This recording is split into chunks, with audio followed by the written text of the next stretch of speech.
سلام خدمت رادستوری عزیز.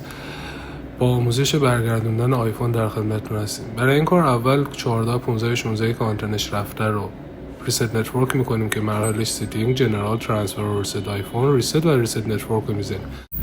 اینجا رمز گوشیتون ازتون میخواد، رمز رو میزنیم و وای میسین که پروسه انجام بشه. گوشی که دوباره مجدد بالا آمد به منوی سیتینگ، سلولار، نتورک سلکشن رفته و از اتومات خارج میکنیم. 432.11 یا RMCO انتخاب میکنیم و مجدد به منوی سلولار برمیگردیم.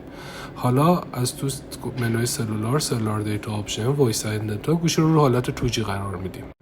حالا کار ما با گوشی اول تمامه. سیم کارت از رو گوشی در میاریم، روی هر گوشی دیگه اندروید یا iOS فرق نمیکنه. قرار میدین تنظیمات شبکه اون گوشی رو روی 3G میذاریم و با یک شماره، مثلا شماره گوشی دیگه خودتون، شماره یک از اطرافیانتون، تلفنتون یا هر کجا تماس میگیریم و 20 ثانیه حداقل این تماس وصل بمونه و در حینی که تماس هنوز وصل هست سیم کارت رو از روی گوشی دوم خارج میکنیم.